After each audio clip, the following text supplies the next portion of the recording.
예, 오늘은 국민 여러분께 이미 전체주의 독재 국가로 돌입한 대한민국의 참담한 정치 현실에 대해서 한 말씀 올리고자 합니다. 조금 전 국민의힘 당사에 압수수색이 들어왔습니다.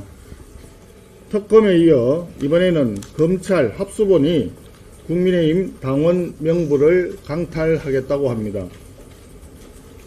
특검과 검찰이라는 정권의 충견들이 야당의 심장을 찌르겠다는 것입니다. 야당 탄압, 야당 말살, 이것이 바로 독재입니다.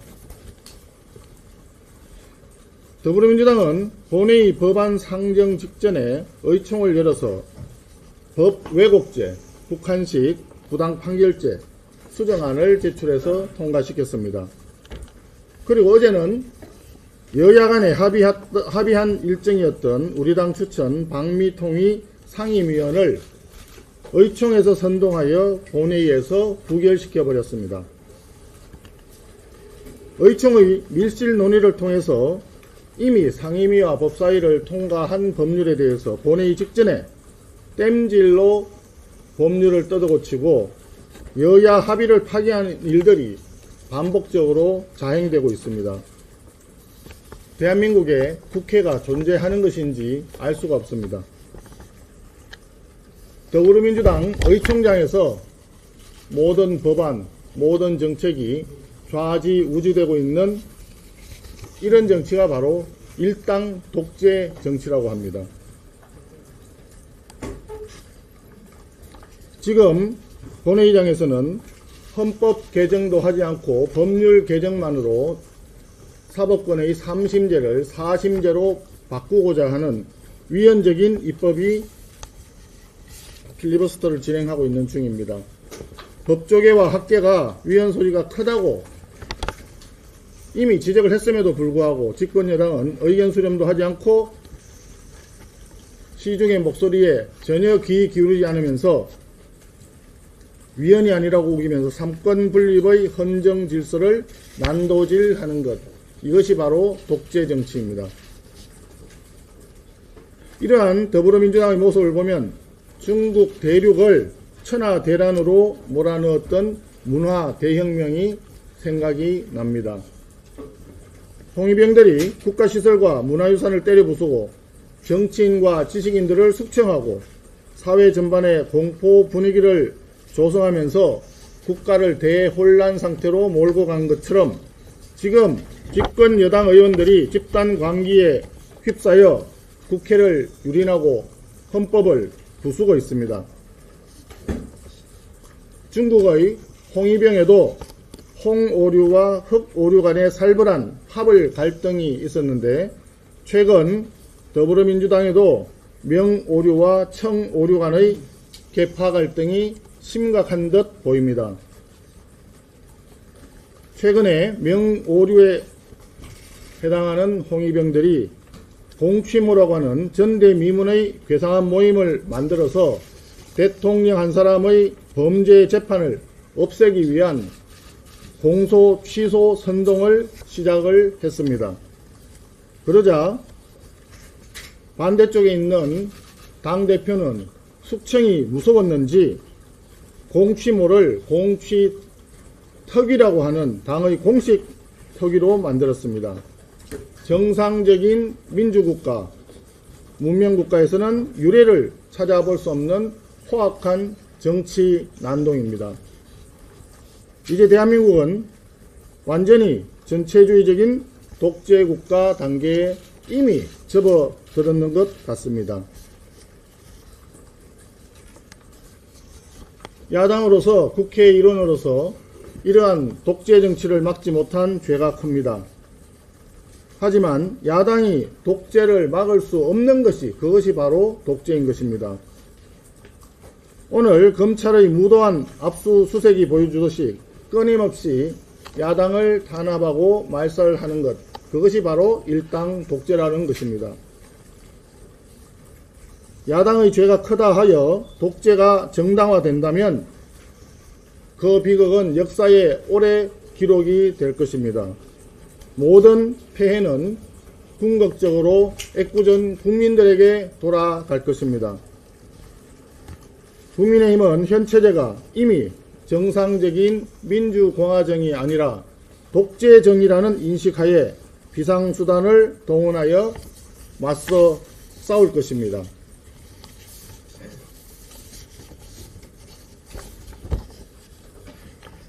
어제 국회 본회의를 통과한 형법 개정안에는 위헌적인 법 왜곡죄 신설이 끼워 들어가긴 했지만 원래 오리지널 개정 대상은 간첩죄 적용 대상을 적국에서 외국으로 확대하는 간첩죄 개정안이 포함되어 있었습니다. 간첩법 개정은 전임 정부 시절부터 국민의힘에서 줄기차게 요구하여 합의를 이루어낸 법안입니다. 국민의힘이 지난 2, 3년간 그토록 강력히 요구하였지만 당시 야당이었던 더불어민주당에서는 언제적 간첩이냐 등등 극언을 쏟아내면서 발목 잡기에 연연했고 2, 3년을 법 개정을 지연시켜 왔던 사안입니다. 이제 여당이 되어서 입장을 바꾼 것은 늦었지만 다행이라고 생각합니다. 그러나 법 왜곡죄라고 하는 희대의 위헌적 악법과 묶어서 그 의미를 퇴색시킨 것은 대단히 유감스러운 일입니다. 지난 2, 3년 동안 간첩죄 개정을 지연시켜서 우리 군사상, 경제상, 안보를 포기해왔던 더불어민주당의 죄가 매우 크다고 하지 않을 수 없습니다. 더불어민주당은 간첩죄 개정의 장기 지연을 반성하고 사과해야 마땅합니다. 한 가지만 덧붙이겠습니다. 우리 국민의힘은 대구 경북 전체 의원님들의 뜻과 의원총회 결과에 따라서 대구 경북 행정통합법안을 이번 국회 내에 처리할 수 있도록 더불어민주당에 조속한 법사위 개최를 요청하였습니다. 행정통합은 선거의 유불리나 정파적 이해관계가 아니라 지역과 미래의 국가 경쟁력을 좌우하는 매우 중대한 결정입니다. 더불어민주당이 진정 지역균형 발전을 원한다면 야당을 갈라치게 하는 이 관계를 즉각 멈추고 대구 경북 행정통합법을 즉시 처리해야 할 것입니다. 국민의힘은 주민들에게 실질적인 도움이 되는 통합이 이루어질 수 있도록 이 법안의 추진과 통과에 최선의 노력을 다하겠습니다. 이상입니다.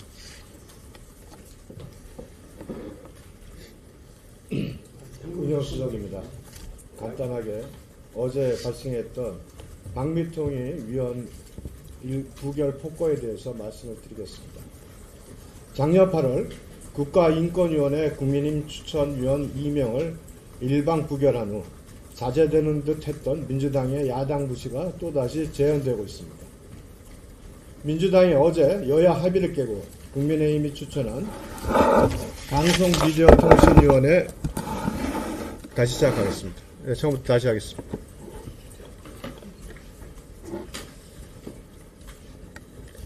작년 8월 국가인권위원회 국민의힘 추천위원 2명을 일방 부결한 후 자제되는 듯 했던 민주당의 야당 무시가 또다시 재현되었습니다.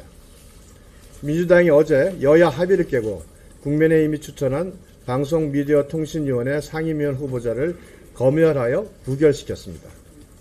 전영식 후보자는 중앙언론기자 출신으로 과거 청와대 홍보기획비서관을 지냈고 문재인 정부 시절에는 KBS 이사로 활동한 인사입니다. 특정 진영에만 몸담은 인물이 아니라 서로 다른 정부 시기를 거치며 공영방송 이사직을 수행한 언론, 방송 분야 전문가입니다.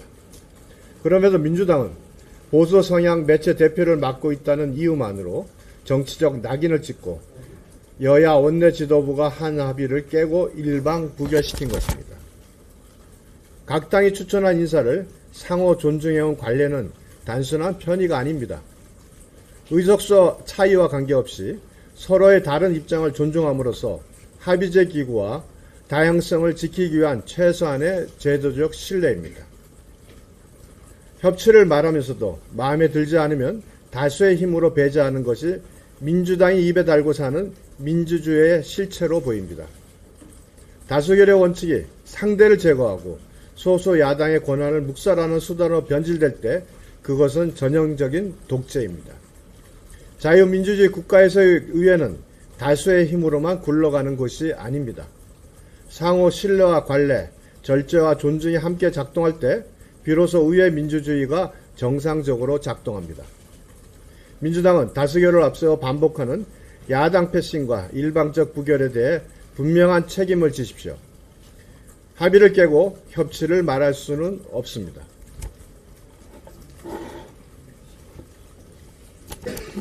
질문 있습니까?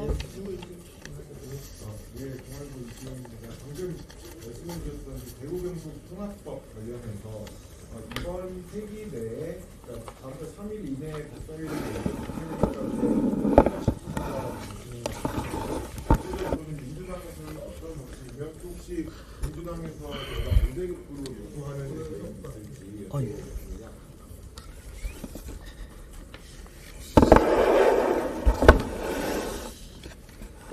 네, 현재 상태는 어저께 대구 지역 의원님들과 경북 지역 의원님들을 별도로 원내 수석 대표실에서 모여서 의견을 수렴을 했고 다 찬성하는 의견을 확인한 후에 의총에서 보고하고 더불어민주당에 이 법안을 오늘이든 내일이든 법사위를 열어서 처리해 달라라고 강력히 요구해 놓은 그런 상태입니다. 다만 더불어민주당 내에서 원내 지도부와 법사위원장 간의 대화가 어느 정도 진행이 되었는지는 제가 확인을 하지는 못했습니다. 가능하면 3월 3일까지가 이번 2월 임시국회 회기이기 때문에 그 전에 뭐 법사위 원포인트 법사위를 개최하는 것이 그렇게 어려운 일은 아닐 거라고 생각을 하고 다시 한번 더불어민주당 측에 강력히 요청하도록 하겠습니다. 반대급부를 요구하거나 하는 게 아직까지 그런 얘기는 없습니다. 뭐 더불어민주당에서 지난번에 광주 전남 통합법만 처리하면서 순차적으로 처리하겠다는 이야기도 했고 하기 때문에 거기에 뭐 별다른 조건이 붙을 수는 없는 것이라고 생각을 합니다.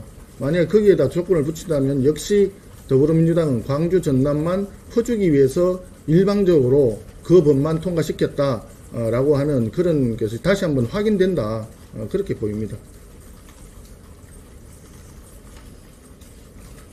예, 아까 말씀하신 그 비상수단에 대해서 설명 부탁드리고 어제 본회의에서 박선원 의원이 야인마 이런 발언을 했었는데 여기에 대해서 윤리위를 제소한다든지 이런 말씀 주셨습니다. 비상수단을 일일이 다 말씀드리는 것은 당내 또는 원내 전략을 다 공개하라는 말씀이나 비슷한 것 같아서 그 부분은 생략을 하고요.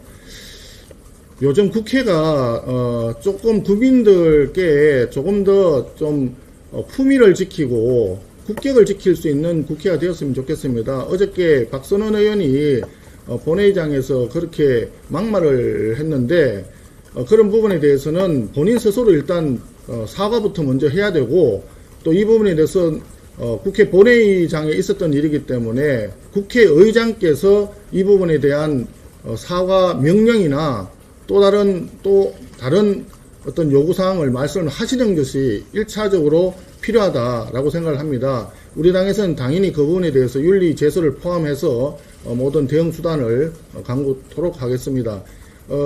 본회의장에서 있었던 문제에 대해서 국회의장이 사과 요구도 징계의 일종이기 때문에 어렵다라는 취지의 발언을 하신 것으로 제가 들었는데 이미 그 전에 사과 요구를 국회의장이 직접 하신 사례가 이미 있습니다. 그렇기 때문에 그런 사례를 그대로 준용을 한다면 국회의장께서 먼저 사과 요구를 하시는 게 맞다라는 생각이 듭니다. 20분. 예. 먼저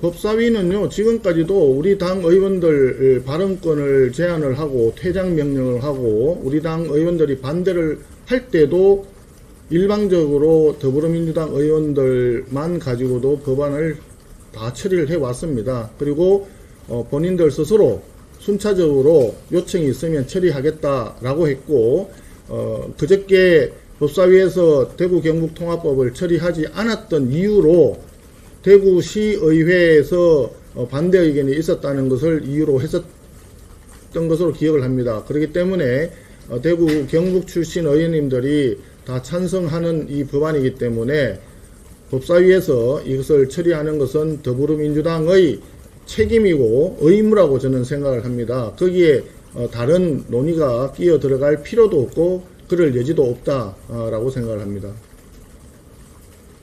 대표님, 방위통이 어제 부활되긴 했지만 이미 4인 체제에서 4인 체제로 완성이 된 상태에서 가동시킬 수 있다라는 얘기 나오고 있고 아직 비상임무 운영은 운영 안 한 상태인데 여기에 대해서 어떤 방안이 있는지 하나랑요.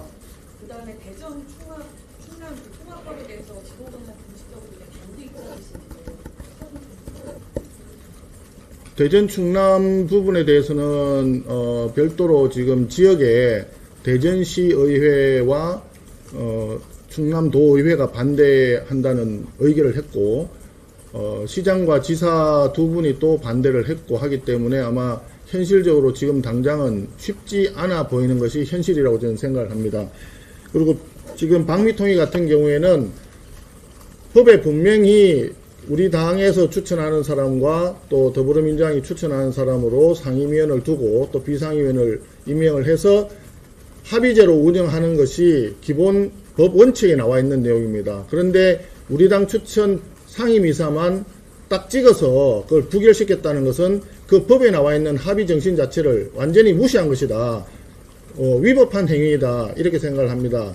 그렇기 때문에 이 이후에 4인 체제든 몇 명이 되든 방미통일을 일방적으로 끌고 가는 것은 기본적으로 위법한 행정행위가 되기 때문에 모두 무효가 되어야 되는 것이 지금까지의 법원 입장이 아닌가 저는 그렇게 생각을 합니다. 아울러서 비상임 이사와 관련해서는 이미 우리 당이 국회의장께 지금 그 결재를 요청한 분도 있고 오늘 중으로 또 정리를 할 예정입니다. 따라서 지금 이 시간에 만약에 단독으로 방미통일을 운영을 한다고 하는 것은 결국은 방송 장악과 언론 장악을 통해서 조금 전에 제가 말씀드렸던 전체주의적 일당 독재 체제를 공고히 하겠다라고 하는 대국민 선전포고로 밖에 해석이 되지 않는다는 점을 분명히 말씀드립니다. 예, 그렇습니다. 여기서 약간 국회 일정 협조하지 않겠다 내지는 부상하겠다 이런 것도 유닛 투자 투기 특별법 시행을 처리 안 하겠다 이런 해석도 나오는데 혹시 그런 방안도 있으신가요? 굉장히 중요한 전략적인 내용에 해당되기 때문에 여기서 전부 다 말씀드리기는 조금 곤란하다라고 하는 점을 말씀드리고 국회 내에 그 여야 간의 협의라든지 이런 부분도 국익과의 상충관계 속에서 어떻게 해결해 나갈 것인지에 대해서도 심사숙고해서 정리하도록 하겠습니다. 예, 그게 말씀하십시오. 어제 방미통일 부결 관련해서 민주당에서는 거의 재선 의장 자체가 좀 부족했다 이런 지적도 나오고 어제 초대에서는 그 부분 관련해서 좀 원내 단속 안 되고 있다는 의견 나오는 걸로 알고 있는데 어떻게 보시는지 하나랑 초대에서 이제 사법 3법이나 이런 거 통과에 관련해서 밖으로 나가서 투쟁해야 한다 이런 얘기 나왔는데 계획 같은 게 어떻게 되십니까? 지금 뭐 말씀하신 부분은 다 원내 투쟁의 어떤 전략적인 내용을 지금 공개하기가 좀 어려운 부분이기 때문에 앞으로 어떤 내용을 가지고 조금 전에 질문 주신 거하고 비슷한 내용인데요. 어떤 투쟁을 할 것인가 하는 부분에 대해서는 여기서 구체적으로 제가 말씀을 안 드리는 것이 좋겠다는 생각을 하고요. 어저께 우리 당 의원님들도 일부가 지금 표결에 참여를 하지 못한 부분에 대해서는 매우 저도 유감스럽게 생각을 하고 그 부분에 대해서는 다시 한번 철저하게 우리 의원님들 출석을 좀 관리할 수 있도록 정비 방안을 좀 생각을 하도록 하겠습니다. 그런 여지를 남겨뒀다는 측면에서 일정 부분 원내대표로서 반성하고 그분에 대해서는 사과의 말씀도 드립니다. 외국 세금 민원 질문 두 번째 아니에요? 질문 없으시면 네. 오늘 저희 갤럽 지지율이 22%가 나왔습니다. 이번 주에 나왔던 리얼미터랑 MBS 조사에서 당 지지율이 다 최저치를 했는데 그 원인에 대해서 어떻게 보고 계시고 원내 차원에서 어떻게 좀 타개를 해나가실 건지가 좀 궁금합니다. 굉장히 중요한 질문이고 좋은 질문인데 원내대표로서 원내 의정활동과 관련된 부분을 중심으로 집중을 했으면 좋겠다 생각을 하고요. 오늘 말씀드려야 될 여러 가지 전체주의적인 독재라든지 행정통합이라든지 그 다음에 간첩죄 부분이라든지 이런 부분들 하고는 조금 맥락이 다른 부분이 되기 때문에 여기서 제가 당의 지지율 전체에 대해서 말씀을 드리는 것은 제 권한 범위를 벗어나는 것 아닌가 하는 생각이 듭니다. 아무튼 중요한 것은 지금 지지율이 내려가고 있다는 것, 추세를 제가 정확히 보질 않았기 때문에 정확한 답변은 드릴 수 없지만 지지율이 어쨌든 상대적으로 내려가고 있다 또는 매우 낮다 이런 지적에 대해서는 겸허하게 받아들이고 우리가 가야 될 방향, 국민들을 위해서 가야 될 방향, 정치를 하는 것이 정치인 개인을 위한 것이 아니라 국민을 위한 것이기 때문에 그런 기본으로 되돌아가서 국민의 신뢰를 다시 얻을 수 있도록 다시 한번 각고의 노력을 하겠다는 말씀을 드리겠습니다. 됐죠? 네, 마무리 하나만 딱. 외국 세금 민원 논란이 있는 부분에 대해서 대통령 거부권이나 법적 대응 이런 부분 조치들도 생각하고 계시는지 하잖아요. 아까 앞에 쭉 이어지는 질문인데 여당이 이런 독주에도 야당이 좀 견제가 안 되는 좀 무기력한 모습을 보인다 이런 지적 계속 나오는데 이 부분에 대한 생각들은 어떻게 대통령 거부권 행사 당연히 해야 되겠죠. 아마 법제처가 정상적으로 본다 그러면 그 법 왜곡죄가 위헌이라고 하는 결론은 아마 충분히 이미 도달을 했을 거라고 저는 믿습니다. 그런 점에서 이재명 대통령이 당연히 위헌적인 그 법률에 대해서 거부권을 행사할 것으로 믿습니다. 꼭 이번에 거부권 행사하기를 다시 한번 대통령께 요청을 드립니다. 지금 두 번째 질문은 야당이 무기력하다는 식으로 질문하는 것은 프레임을 좀 잡아가는 듯한 질문으로 저는 느낍니다. 야당도 할 수 있는 수단이 매우 제한된 그런 범위 내에서 소수 야당으로서 최선을 다해 지금 투쟁을 하고 있다. 그리고 국민들께 잘 다가가지 못하는 이유가 방송과 언론을 장악하고 있는 더불어민주당 여당 측의 문제 때문에 좀 쉽지 않아 보이는 측면이 있지만 그럼에도 불구하고 소수 야당으로서 우리는 자유민주주의를 지키고 법치주의를 지키기 위해서 마지막까지 발악에 가까운 노력을 하고 있다라고 하는 점을 분명히 말씀드립니다. 앞으로도 우리 많은 언론인 여러분들께서 이 부분에 대해서 국민들에게 좀 더 많이 알려질 수 있도록 저희들의 어떤 노력에 대해서 그리고 투쟁에 대해서 좀 많이 국민들께 전달해 주시기를 앙청하는 바입니다. 됐죠? 마무리하겠습니다. 예.